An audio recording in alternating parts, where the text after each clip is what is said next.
Hi guys, how are you doing? I'm gonna go ahead and start from the very beginning. First of all, hope you're having a great snow day here. I'm gonna start from the beginning here, especially since Katie was gone, and the recording and the Zoom recording didn't work. So I'm just gonna zip through this very first part and then go into greater depth about the types of stories. And again, throwing out a whole bunch of different types of stories. Go ahead and have your notebook out or something, or pause or whatever, to take some notes for some story ideas. So later on, you guys are going to be pitching some story ideas that you're going to think about doing for one or both of your investigative stories. So going forward here. So again, just a quick summary here. So again, Katie, you're welcome to spend a little bit more time pausing these here. But again, just we started out talking about the difference between investigative stories and in-depth stories. Biggest difference, really, investigative is usually more timely. Usually, again, it has more of a gotcha sense. So usually somebody has screwed up either through what they've done or what they've failed to do, and that action spurs an investigative story. And again, it's more of a gotcha. It often is more negative. Again, often involves people that, because they screwed up, don't want to talk. And so these tend to be a little bit harder stories, especially if you can't pin down the information that you need really to do a story like this. So the in-depth stories, again, usually, as I mentioned, these are more evergreen stories, issue-oriented stories, ones that, again, aren't really spurred by anything except your creativity, your thinking, your creative and critical thinking to come up with a story idea. So these are maybe, again, issues that really people need to know about. But again, they're usually not event driven. So big thing here really is the similarities, not the differences between those stories, because again, they a lot of the same organizational strategies, a lot of the same research techniques, obviously to the attention to time and detail, the fact that you're going to have to deal with documents, you're going to have to do document requests, and so again, really the key thing is the similarities more so than the differences. The most important thing is the difference between these sorts of stories and probably almost every other story you've written. Okay. Again, most all the stories you've written have probably been reactive. Okay. So there's an upcoming presentation, speech, game, meeting. You might write a preview story in response to that. You might write a follow-up story to that event or whatever. The difference is the investigative stories, the end-up stories are, again, proactive. So this is coming from your research, your critical thinking. And just to stress again, these don't always have to be negative gotcha stories. These are just stories that, again, people need in order to be good citizens, be it of a university or a country or a state or a city, need to know to understand the world that they live in.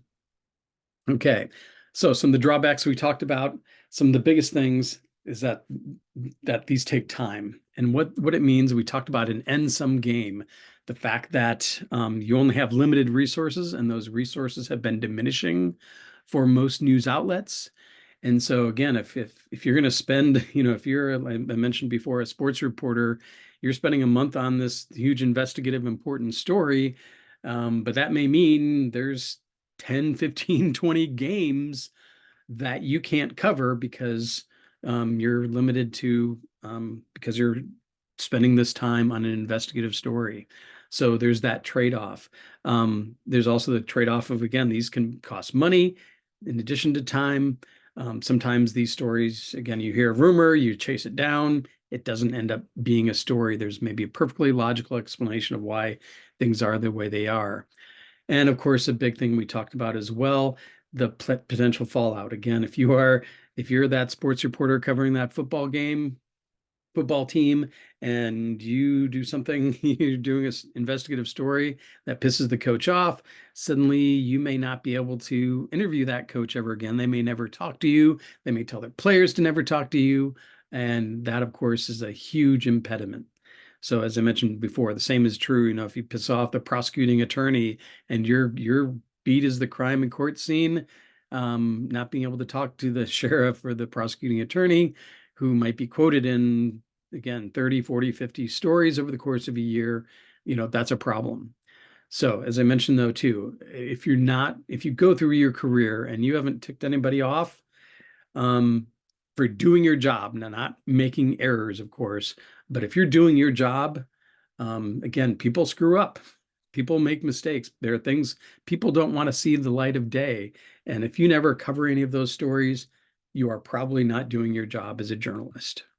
So I gave the Orwell quote: journalism is printing something that someone else does not want to see printed. Everything else is public relations. And as we talked about, my bet is up to this point, probably 99% or 100% of the stories you have written maybe haven't ticked anybody off, maybe haven't been stories that people would rather have not seen printed. So, quote from George Orwell, of course, the author of 1984. So why do these? We talked about this, to win, selfishly, of course, to win awards, to increase, to help out your portfolio.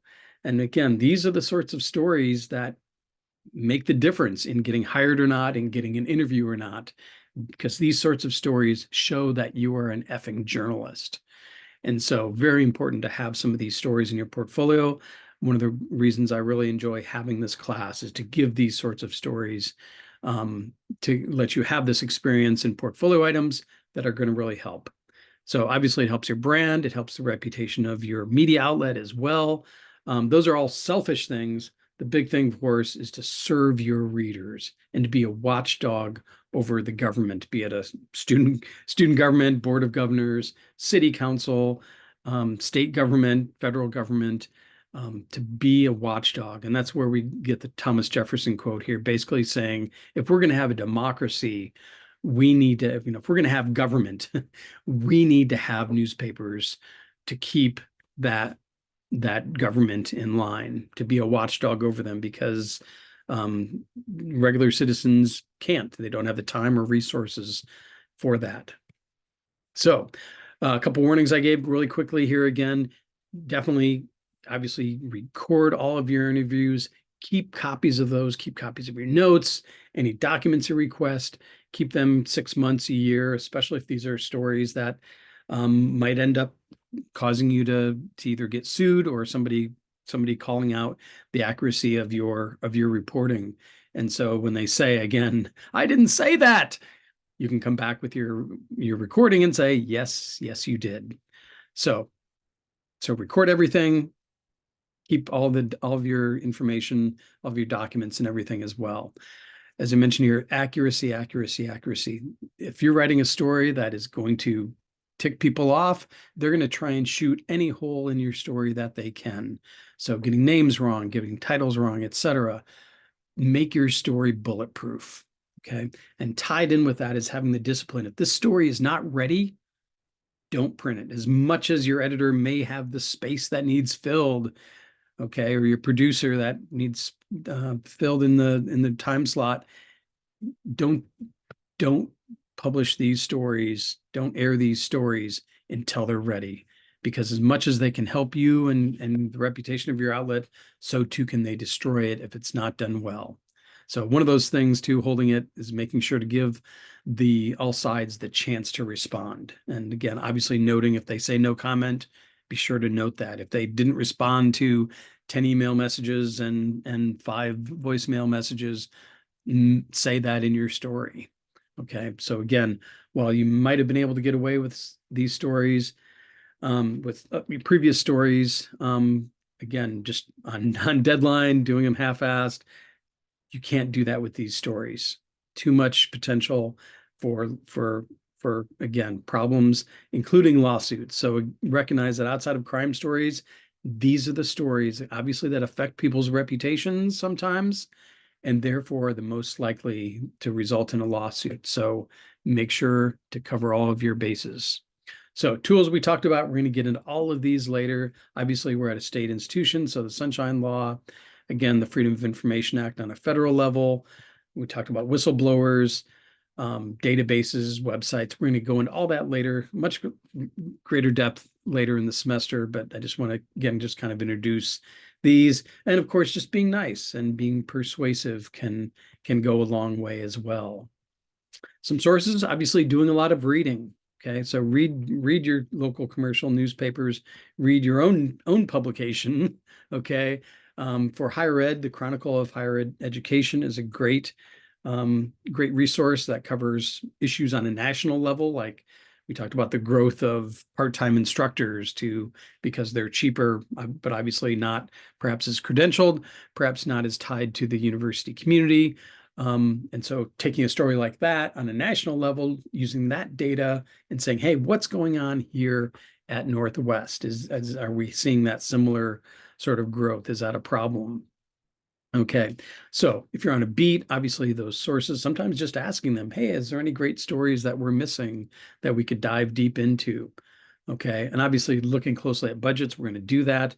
Looking at minutes of meetings, those can be great sources as well. So, and just paying attention, we talked about, what are people bitching about?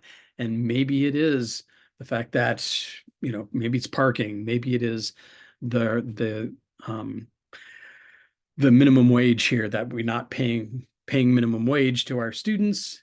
And hey, what do people feel about that? What are other schools paying? What are other places in the community paying? Is that a problem in filling positions, et cetera? So paying attention to what people are bitching about, that's usually a good clue that, hey, this is going to make a good in-depth story. Okay, so now we're to the point where we stopped last time. So getting into the types of stories. One of the most common investigative in-depth stories are these comparison stories. So these are especially more along the lines of in-depth stories. So here it's just comparing, how does your university stack up to other similar universities? Okay. Are we doing better? Are we doing worse? Okay. So doing those sorts of comparisons. And tons of ways, just to, again, throw some ideas out here that might spark some similar ideas. So think of things that we have at Northwest. Maybe we take some things for granted that it might be worth a good look. What are other schools doing? And I gave the minimum wage example. And in fact, there was a story in this last issue of the Northwest Missourian that actually did address the comparison of minimum wage. But some other ones, so tuition rates, fees. So how do our fees compare with other fees at other universities? How does our tuition compare? And we're going to look at per capita funding. So what about state appropriations? Do we get more or less money than other places? Number of faculty with terminal degrees, what the ratio is between faculty and students, all sorts of numbers. Obviously, enrollment numbers, a big one. What are the retention rates? How does the pay of our faculty compare to other schools? The racial or gender breakdown, how does that compare with other schools? So tons of these sorts of comparison stories. So we're going to look at some sources. Again, there's some databases. There's some websites, some Excel spreadsheets where this data is already compiled for us. So sometimes you have to make calls, get this data yourself. Other times, again, there's gold mines of resources out there, and I'm going to show you a few of those. So comparison stories are really the backbone type of these sorts of in-depth stories. So you can also compare across universities, but also even within divisions. So how does our faculty student ratio here in School of Mass Media compare with the others? What about our other allocations for equipment, things like this? What's the GPA? I had a student several years ago who did a comparison of the GPAs in different departments, and ironically, it was the PE and criminal justice that had the highest GPAs, which of course is kind of funny because those are typically the areas that have the lowest entering ACTs. Usually it's the weakest students that go into those fields, but here they have the highest GPAs, which, compared to, say, biology or chemistry or something like that, that have these lower GPAs. And so there's a real question, is there grade inflation in those majors? And anyway, it was like the most read story of the year because, that people were interested in that sort of comparison. Again, that they're not going to get that information or data by themselves. This is a great example of a story that a journalist can do, maybe expose some problems with grade inflation. And anyway, just one sort of example. So you can compare between parts of your school. You can compare between years. So how has our enrollment changed over the last X number of years? What's the comparison of our tuition dollars? How much are we paying in tuition or fees? What has been the comparison in the number of Greek students, 20 years ago versus today? Has it gone up or down? And here again, we can compare that with national trends as well. So tons of other sorts of comparisons. Is there a difference between average GPAs of men versus women? Yes, there is. Average GPAs of athletes versus non-athletes, male athletes versus female athletes, things like this. So doing comparisons between parts of the university, again, or over time, are great comparison stories as well. Okay. One thing to recognize with this, so I asked, generally students going into communication and mass media are not math people. There's a reason why we go into the writing and communication video fields that are more perhaps creative. But these are stories typically that rely on data, some data analysis. So recognize that, again, a lot of these stories, number driven, you're going to have to do some math. You're going to have to compile some numbers. Sometimes it's easily done for you, sometimes not. And the biggest thing with these numbers, of course, as in looking at a box score in a sports game, is what are the differences? Who stands out? Who had the most points? Okay. Who has the most funding from the state? So find out where there's discrepancies, anything that looks funky. And so being able to recognize those numbers that stand out. So again, comparing these numbers over space. So for example, for one university versus another university, comparing it over time, over years, have those things changed? And of course, this takes some digging. Again, this might take entering some data into an Excel spreadsheet, for example. The biggest thing with these numbers here is to compare apples to apples. So for example, if you were to compare the salary of the football coach at the University of Missouri and compare that to our here at Northwest, the football coach, there's no comparison. It's an apples to oranges comparison because, of course, they're in a different division. The same way, if you look at completely different states and sports. So, for example, comparing our football coach to what our women's soccer coach is. Those are different. They're going to be different. And so making sure to compare similar things. So for that soccer story, you're going to want to compare the salary of the soccer coaches across the MIAA schools. That is a good sort of comparison, comparing them to other sports, comparing them to other schools, smaller or bigger, is not necessarily fair. So it's important to compare apples to apples. And again, of course, show me the money. So following that money trail, hugely important. I'm going to take just a second break here just to show a couple things. Let me show first. Hang on just 1 second here. Sharing screens. Okay, so just to give a quick example, we're going to look at some of these later. But here, for example, is data from the State Department of Higher Education website. And if you look over here, I've highlighted, so this is the change in enrollment over the last 5 years. Okay. And so here we have, for example, we have all these schools. If you look over here, so Lincoln University, minus 25%. These are changes in enrollment and head count. So losing 25% of their students, Missouri Western losing 20% of its students. And here we have Northwest plus 19%. And so we are one of the only schools to really have a significant increase in students over these last 5 years and a 20% increase. And so that is, I mean, that's a story, right? That is a story, that's an anomaly that really is important.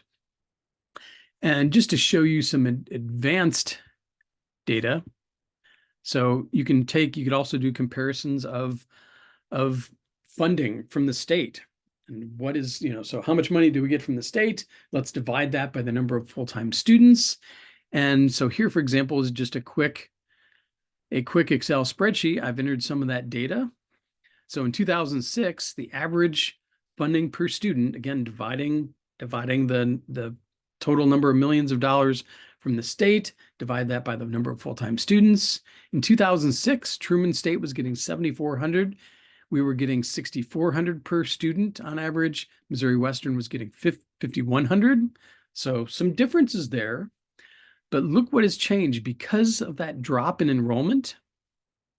And because the funding from the state has stayed relatively the same, what it means is, because there's so many fewer students at Truman, now what that means is that they are getting $12,000 per student. Because we have added students, you do the math, and suddenly we are at 4,900. So our amount per student has gone down. And so think about it. Think about the fairness of that, okay? So Truman is getting, almost 2.5 times as much money per student as Northwest is. Again, is that fair? Is that fair? And especially you can do other things like once you factor in inflation, so the difference between the funding in 2006 versus 2022, you calculate some of the numbers as far as what the impact of inflation would be. So you divide that. And so what it means is we are now getting, in terms of 2006 dollars, our funding is 3,300 because we've added so many students and because the state hasn't kept up with inflation. We are getting half of the funding that we used to back in 2006. And think about the impact of that. And again, Truman State, of course, getting a lot more money per student, but think about the impact of that. You wonder why your tuition has gone up? It's because factoring in inflation and the number of students we've added, therefore the number of teachers we've added, all that sort of stuff, we are getting half of what we did 17 years ago. And that means, you guys are paying more in tuition. It means that we've maybe had to cut corners, whereas, for example, Truman State hasn't. Missouri Western, factor in inflation, about the same as it was on a per student basis that long ago. That is where some advanced, again, working with the numbers here really shows some, and again, here's some issues that need to be brought to light. I mean, this is a huge issue with this. I mean, this is like a hey, we need to talk to our state legislators and maybe change the funding formula because the way it is now is not fair whatsoever. Okay, this is simply not fair, and our students lose out as a result. And so it's these sorts of stories that can bring awareness, and of course that awareness can hopefully sometimes bring about change. I'm going to get into athletics in just a little bit. I'm going to go and just show you that. So one of the sources that we have here is the NCAA report. And so here again is an example of data that you can request. And you can see here things like, here we have how much money is being spent on athletics. And last year it was just short of $10 million. And so in this report also, you can see there's a breakdown of where we're getting the money, where we're spending the money. Again, these are all gold mines for possible stories. Okay. So getting back to the presentation. Okay, so some of the breakdowns again. So the other type of story is breakdowns. Okay, so here's where you're giving kind of what is the composition, for example, of our student body? What is the racial demographic of of the university here? Um, our percentage of minorities, so that number has increased, fortunately, but for the longest time we were a very lily white institution. And so you could do a breakdown again showing race. You could also do comparison. So do a breakdown of that race and then compare how has it changed over time. And you can do the same thing for faculty. What is the racial breakdown of our faculty or the male female breakdown? So you could do other sorts of breakdowns. What percentage of our students are Greek? And again, has that number changed over the last 10 years, 20 years, 30 years? Percentage of transfer students, has that changed? First time freshmen, so first time in their family, um, that they're going to college. So those sorts of first time students. What percent work? What percent of our students are international? Here at Northwest, that has grown greatly. What percent are graduate students? That number has grown greatly. Um, Things like, just a breakdown of your SGA membership. Okay. Is, for example, the SGA membership predominantly Greek? Is that a problem? Is it good? Is it bad? So breaking down things like that as well. So lots of sources here, um, both internally, externally, as well as getting, again, national figures to supplement any analysis of a breakdown, for example, again, of race, um, on campus. So some other ones, these tend to get into more investigative, but to recognize that part of this is outside inspections. So, um, for example, cafeteria. Have we passed the Nottoway County health inspections? Has the cafeteria passed those? Are we complying with the Environmental Protection Agency or Occupational Safety and Health Administration guidelines, in terms of safety, in terms of accidents, things like this, the ADA. So have we complied with the Americans with Disabilities Act? Okay. So also the university has to be accredited by agencies, as well as individual majors or departments often need to be accredited. And so getting a copy of those reports, are there some deficiencies at the university that, hey, we should probably check out? Okay. So these are all sorts of inspection based ones. Okay. Okay. So just continuing on here. So just some other academic ones. We talked about, grade inflation, number of part-time versus full-time faculty, number of part-time versus full-time students, what their average ACT score is coming in. How has that changed, for example, because of COVID? Okay. And the percentage of our students getting into graduate schools, um, percent passing the nursing exam, things like this. So these are all, retention rates, obviously huge. How have our graduation rates changed? Tons of different sorts of stories relating to academics. So the presentation, as you can see today, focuses more on academics. Later on, we're going to get into a bit more in terms of city hall, in terms of school boards, all that. And you can apply those same principles. So for example, you could do a comparison of the crime rates here in Maryville versus similarly sized cities across the country, sewer and water rates, okay, or electricity rates. Are they similar to other cities, are again our size, making sure to do an apples to apples comparison. The tax rate, be it the sales tax rate or the property tax rate, is it super high here? Is it low? Doing those sorts of comparisons, all very, very legitimate, good stories that, again, if you're gonna vote on an increase in the, pass a levy to increase our taxes for our schools here, it's very important to know, how do our tax rates compare with other places? Do we have a super low tax rate that results in us collecting less money, paying teachers less, having a lower quality of education, lower scores on standardized tests? And so maybe, hey, this is great fodder. People should know this when they make this vote on whether they should increase those rates. Okay. Or obviously things like, comparison of those standardized scores, like I'd mentioned. How does our attendance rate, how do these standardized scores compare with other schools, other school districts our size?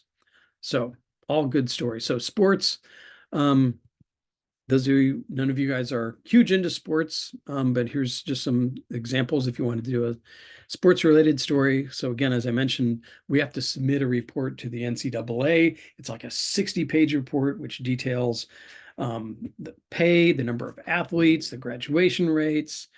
Um, it's again just a gold mine of data, what our attendance rates are. Okay, so tons of great data that again you could use. You could request these reports from other schools. So compare, what's our budget compared to, say, a Missouri Western or a Truman State? How much are we paying our coaches? Okay, so again, all great data that would make for an interesting story. Okay, same is true of crime reports. So we're going to be looking at the Clery report, which is the annual crime report, essentially. Again, you can compare schools. You can compare this over years. Okay, so good investigative and beat reporters here are also going to look at those crime reports weekly, if not daily, getting the incident and arrest reports. Okay, looking at things like LexisNexis or CaseNet to find out, hey, has the university, for example, been sued? Or looking up athletes.